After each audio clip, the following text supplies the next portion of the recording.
Me voici de retour pour couvrir les épisodes 4 et 5 de la série Ça, bienvenue à Derry. Je reviens essentiellement grâce aux 82 personnes, et oui, parmi les milliers d'entre vous qui suivez encore ces vidéos, qui les 82 personnes qui ont essayé Nextory en passant par le lien disponible en description et en commentaire épinglé. Donc merci à vous qui me permettez de poursuivre. Et je vous rappelle au passage que sur Nextory, on trouve des livres audio et numériques, de la presse et même de la bande dessinée. Actuellement, personnellement, je l'utilise pour écouter La Tour sombre de Stephen King, et la narration est vraiment excellente.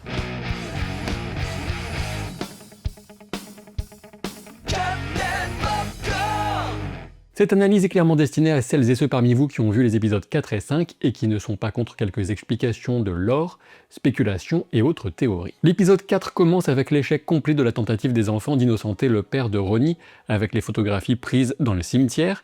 La seule photographie qui conserve une présence visible est celle que Will a prise d'un clown dans la crypte. Et c'est déjà ici qu'on commence avec les théories un peu corsées, mais si vous voulez passer à la suite, sautez au temps de vidéos indiqué à l'écran pour reprendre l'analyse. Forcément, ne vous étonnez pas s'il manque quelques éléments de l'épisode si vous esquivez cette partie théorie. Donc, je pense que si cette photo est la seule qui demeure, c'est parce que c'est la seule qui avait pour sujet une personne bel et bien présente sur place au cimetière, tandis que tout le reste, les fantômes donc, étaient des illusions générées à distance par Pennywise. Quand on y regarde de plus près, cette silhouette sur la photo ne ressemble pas à celle de Pennywise version clown, telle qui sera révélée à nouveau dans l'épisode 5, mais par contre, elle ressemble énormément au clown que Will verra dans son télescope en découvrant un stalker super flippant juste en bas de chez lui. Cette silhouette n'est pas celle de Pennywise, mais de Madame Kirsch. Et Madame Kirsch a pour nom de jeune fille Madame Grey, car c'est la fille de Robert Gray, le clown de cirque, qui a inspiré à ça son apparence favorite, Pennywise. On a déjà vu Madame Kirsch alors qu'elle était jeune adolescente en costume de clown, au pied d'une roulotte où étaient accrochés des ballons rouges dans le cold open de l'épisode 3. Dorénavant, il ne fait plus aucun doute dans mon esprit que c'était bien elle. L'âge de l'actrice correspond puisque Madeleine Stowe a 67 ans et si on estime que son personnage a le même en 1962, le présent de la série, elle en aurait eu 13 en 1908 dans son costume de clown. Depuis les premières interactions de Madame Kirsch avec Lily, elle a encouragé cette dernière à se faire des amis et à aller au bout de ses investigations sur la créature. Elle est donc une sorte d'alliée humaine de ça, sans doute pas qu'à moitié folle. Elle attire la nourriture à lui en nouant des relations de confiance, ce pourquoi son travail à l'asile est sans doute assez pratique. Alors certes, dans l'épisode 5, elle donne l'impression de dissuader Lily d'aller dans les égouts lorsque la petite fille lui rend visite chez elle pour trouver conseil. Toutefois, à ce moment, Madame Kirsch fait très clairement de la psychologie inversée. Et oui, elle distille l'idée d'aller dans les égouts tout en faisant promettre à Lily de ne surtout pas y aller. Symboliquement, Monsieur Kirsch, son mari qui apparaît de manière très inquiétante, lui demande si son steak est déjà prêt et la met en garde de ne pas trop le cuire cette fois. C'est un clin d'œil d'écriture qui montre qu'elle est en train de préparer de la nourriture, mais celle de ça, pas de son mari, en parlant à Lily. Dans le second film, ça, Madame Kirsch apparaît, mais elle n'est qu'une apparence illusoire utilisée par ça. Elle peut donc parfaitement mourir en 1962 si besoin, et voir une actrice plutôt connue dans un rôle secondaire qui se révèle être celui d'une antagoniste, c'est un grand classique d'Hollywood. Quoi qu'il en soit, pour moi, il est clair que Madame Kirsch reste un être humain en 1962, elle répond juste aux instructions de ça. On aurait pu penser qu'elle enlèverait la tortue du bracelet de Lily, celui qu'elle lui remet au poignet dans l'épisode 3 à l'asile, mais on pourra constater en fin d'épisode 5 que la tortue échangée par Matty durant l'épisode 1 est toujours présent au poignet de Lily, ce qui la sauvera sans doute indirectement, mais on y reviendra tout à l'heure. Voilà en tout cas l'explication au fait que Will a pu ressortir vivant de la crypte et de sa rencontre avec un clown, puisque ce clown n'était pas Pennywise, mais seulement Madame Kirsch, sans doute présente pour observer les enfants sur ordre de Pennywise. On remarque aussi que juste après l'échec au commissariat, on a la scène du diner avec Lily qui prend de nouveaux conseils auprès de Madame Kirsch. Elle porte un gilet rouge, la couleur des ballons bien sûr, et un chemisier avec des petits points de couleur qui peuvent rappeler les lumières mortes. En outre, on ne voit jamais son reflet dans la vitre, pas pour montrer qu'elle est surnaturelle, du moins je ne crois pas, mais pour distiller un discret indice visuel qui souligne que quelque chose cloche. Dans l'épisode 5, on a la confirmation de ce qu'on pouvait déjà deviner dans le 4, à savoir que Madame Kirsch est l'amante secrète d'Hank Grogan. Comme par hasard, il était pile avec elle au moment de la mort des enfants dans le cinéma, comme si ça avait orchestré l'affaire pour que Hank n'ait pas d'alibi utilisable et se retrouve accusé de leur disparition. Preuve indirecte de plus que Madame Kirsch est de mèche ou du moins sous l'influence de ça. On sait bien que ça ne sera pas vaincu à la fin de cette saison, mais en revanche, il n'est pas impossible que Madame Kirsch, elle, le soit, d'une manière ou d'une autre, à moins que la série n'aille vers une fin sans aucune forme de victoire pour les protagonistes, donc une fin totalement tragique. ce qui est une possibilité non négligeable. Dans l'épisode 4, on a aussi les prémices de ce qui va devenir le Black Spot, un lieu permettant aux Noirs de la région de se retrouver pour faire la fête, sans être soumis au regard ou à la pression des Blancs plus ou moins racistes et intolérants à leur égard. Un certain Nordine m'avait indiqué en commentaire que le père de Ronnie, M. Grogan, Hank, le projectionniste, n'était sans doute pas au Black Spot le soir de la mort des enfants, et il avait raison, donc bien joué à toi. C'est bien la demande de Dick Hallorann qui aboutira à l'ouverture du Black Spot. Pour ceux qui ignorent les événements à ce sujet, je vous invite à passer au temps indiqué en bas de l'écran. Pour les autres, ou si vous vous fichez complètement des spoilers, ça continue un peu à ce sujet. En effet, depuis le début de la saison, on a la menace récurrente selon laquelle des personnages noirs vont frire ou brûler, enfin vous voyez l'idée. Malheureusement, on sait que l'incendie du Black Spot fait partie de l'histoire tragique de Derry qui est évoquée dans le roman Ça. La menace pèse sur Hank Grogan, le père de Ronnie, mais aussi sur Leroy Hanlon, le père de Will, dont Ça va utiliser l'image pour terroriser le jeune garçon alors qu'il pêche, et que son père s'éloigne juste un instant pour chercher du matériel. Dans l'épisode 5, les natifs soulignent qu'un événement tragique majeur va sans doute survenir pour marquer la fin du cycle d'éveil de la créature, et cet événement, c'est l'incendie du Black Spot. Reste à voir comment s'en sortiront les différents personnages potentiellement concernés, notamment Dick Hallorann, mais lui on est sûr qu'il survivra. On a aussi le cas de Leroy, peut-être, et surtout de Hank Grogan, qui risque de faire partie des victimes, sans oublier Charlotte Hanlon, qui pourrait être présente pour parler avec Hank. L'implication de Charlotte dans le cas de Hank Grogan montre tout son courage et son sens de la justice à une époque où la situation des Noirs américains était encore extrêmement délicate. C'est l'angle par lequel les scénaristes parviennent à impliquer Charlotte dans certains événements à venir pour qu'elle soit sans doute au mauvais endroit au mauvais moment. Dans l'épisode 5, le fait qu'elle remarque ça qui a pris la forme d'un policier transpirant au travers d'une porte un peu vitrée, et surtout qu'il la remarque en retour, ne laisse rien présager de bon pour la famille Hanlon, d'autant que Will est trop intelligent pour son propre bien, alors qu'il devine que le fait que la créature ne les tue pas trop vite est lié à son envie de voir la peur monter en eux pour qu'ils soient ensuite plus délicieux à dévorer. Passons à la pauvre Marge maintenant. Avec la fin de l'épisode 4, on comprend enfin pourquoi les lumières oranges typiques de Pennywise dansaient sur ses lunettes dès le deuxième épisode, un effet qu'on retrouve justement en milieu d'épisode 4, alors qu'elle regarde, dégoûtée, la démonstration d'un ver parasite qui déforme un pauvre escargot,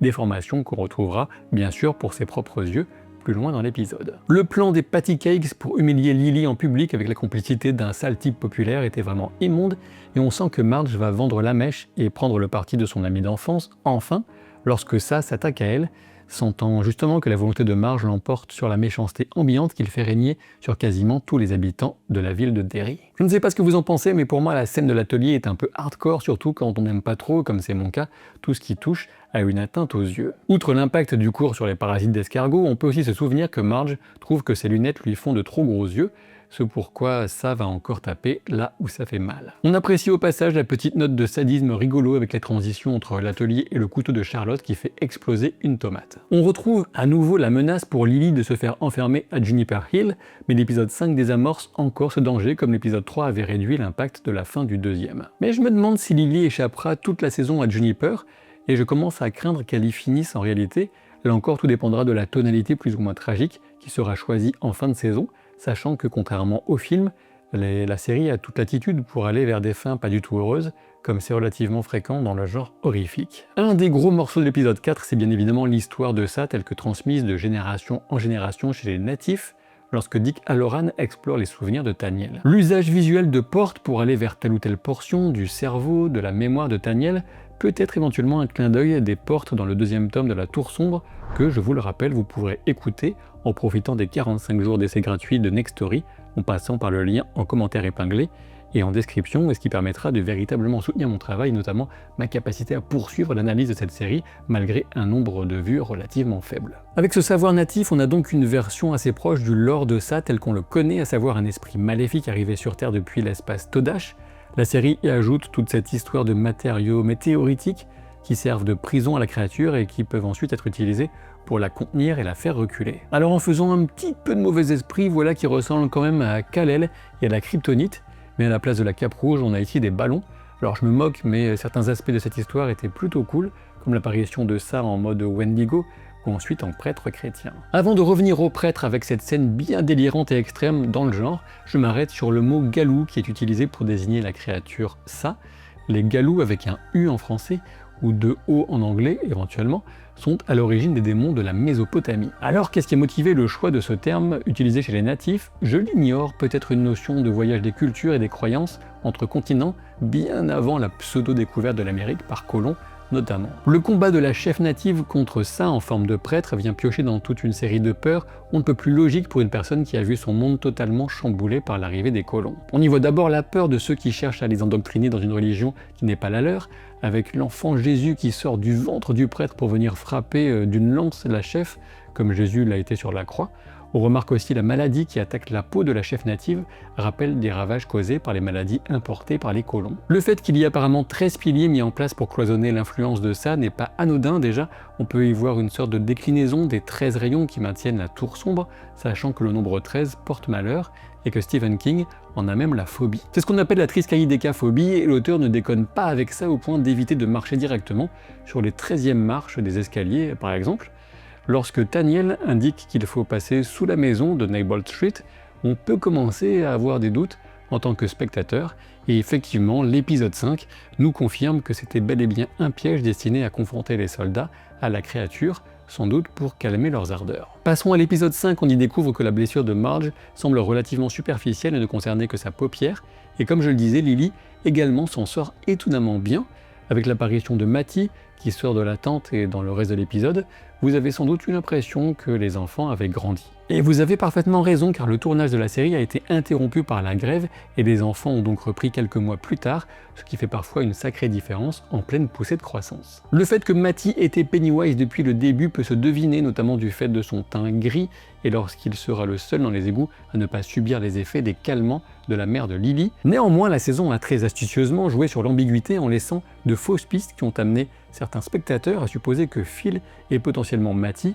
avaient pu survivre. Je pense notamment au fait que leurs images n'avaient pas pourri sur les paquets de céréales de la scène du magasin de fin d'épisode 2, ou encore qu'ils ne faisaient pas partie a priori des fantômes du cimetière. Par ailleurs, Matty indique que la créature mange la nuit et dort le jour, ce qui est faux puisqu'elle alterne entre des périodes d'éveil qui varient de 1 à 3 ans a priori, et de longs cycles de sommeil de 27 ans. La scène de la discussion des natifs dans l'épisode 5 indique que l'eau de Derry est corrompue par la créature et que c'est aussi un des moyens qui lui permettrait d'agir sur la psychologie des habitants. Personnellement, je ne suis pas très fan de ces précisions pratiques, sachant qu'on pourrait se contenter d'une influence purement psychique de ça. Je reviendrai sur quelques autres réserves en fin de vidéo par ailleurs. Comme on le savait, on a bien la continuité d'une intrigue du type l'armée américaine joue au savant fou et se prend pour Dieu en souhaitant contrôler un truc dont elle ignore tout. On sent bien que Leroy Hanlon a peur pour sa famille, l'homme sans peur a donc bel et bien une faille qui sera exploitée à fond durant sa petite promenade sous la ville. Que Rose soit la gardienne du morceau de météorite pouvant servir d'arme implique qu'elle est sans doute la descendante de la chef de tribu qu'on avait vue auparavant. Par la suite, c'est la manière dont Daniel va perdre le fragment en courant dans les égouts m'a vraiment agacé. Je peux vous dire que si ma survie dépendait d'un morceau de machin, je le garderais sans cesse ma main dessus, mais lui pas apparemment. L'accident de bus de transport des prisonniers vers Shawshank n'est pas un accident, comme le révèle Hank Grogan, c'est carrément ça qui a attaqué le bus et l'a fait quitter la route. De toute évidence, la créature veut conserver tout son petit monde sur place en préparation de son grand final de saison, avant de repartir faire dodo pendant 27 ans. Lily est clairement l'instigatrice de la tentative de sauvetage de Phil, alors que Lily tient le discours du radeau de sauvetage ou d'encre qui entraîne par le fond. On peut remarquer que sur son bracelet, on trouve justement une encre, ce qui laisserait supposer son rôle involontaire de catalyseur de catastrophe pour les autres enfants. Et au passage, on sait qu'elle sort ça à réserver aux autres, puisque Matty décrit leur fin tragique, et on peut supposer qu'il ne ment pas à ce sujet. Dans les égouts, on a de jolis effets de lumière et d'excellents décors. L'un des passages les plus marquants concerne Dick Halloran, qui se retrouve confronté à sa grand-mère et surtout à son grand-père. Quand on connaît un peu l'histoire du personnage, on sait que sa grand-mère paternelle était une protectrice et un guide dans l'usage de ses dons de Shining, tandis que son grand-père était en secret un véritable monstre qui a abusé de lui de toutes les pires manières qu'on puisse imaginer. La boîte cadenassée que ça va forcer sous les yeux terrifiés de Dick a plusieurs usages et significations. C'est essentiellement une référence développée dans Dr. Sleep, la suite de Shining. La boîte de Dick renferme tous les traumatismes liés à son grand-père, mais elle lui permet aussi d'enfermer des esprits négatifs. Potentiellement, elle peut aussi être liée à son rejet d'une capacité à voir les morts, ce que vient étayer la fin de l'épisode 5, lorsqu'il voit Paulie Russo, l'ami soldat que Leroy a tué par accident. De mon point de vue, ce sont les scènes de Dick Halloran qui sont encore une fois les meilleures, ce qu'on doit à la qualité de l'acteur déjà, mais aussi au fait qu'on a un usage limité des effets numériques dans ces scènes. Car si ces effets étaient pour moi convaincants dans les 2 premiers épisodes de la série, et aussi dans une certaine mesure dans le 4e pour les yeux de Marge, en revanche je trouve qu'ils participent à rendre la portion des soldats sous Derry particulièrement dénué de toute forme de frayeur. Alors oui, c'est vrai, l'apparition de Pennywise le clown est bien faite avec la transformation de Matty et cette gueule sortant de l'arrière de son crâne. Néanmoins, on a un effet répétitif de silhouette inquiétante qui se jette soudain en avant avec une bouche remplie de crocs. À aucun moment ça ne m'a causé la moindre angoisse, surprise ou peur, juste un petit peu d'ennui de ne rien ressentir lors de telles séquences. Et alors oui, c'est vrai, la réalisation y est aussi pour beaucoup. Par exemple, j'ai trouvé plus cool l'effet des lampes torches des enfants sur la surface de l'eau des égouts, toujours avec cette image suggérée, récurrente des lumières mortes, les fameuses, plutôt que les visages déformés de Charlotte ou le We Want You pour venir croquer les soldats. Ceci dit, les meilleurs effets numériques sont bien présents et appréciables lorsque Pennywise avance sur Lily, qui est dans un cul-de-sac. On a une petite tension peut-être quand même quand Leroy braque son fils Will, mais bon, on sait que Will doit survivre pour devenir le père de Mike Hanlon, personnage majeur du roman et des films. Quant à la mort de Polly, elle n'est malheureusement que peu de logique spatiale dans la manière de réaliser la scène. On ne comprend tout simplement pas pourquoi il s'est jeté face au fusil automatique plutôt que de le pousser plus directement de côté. Ce manque de lisibilité m'a directement sorti de toute émotion potentielle de la scène, d'autant que Polly restait un personnage très secondaire.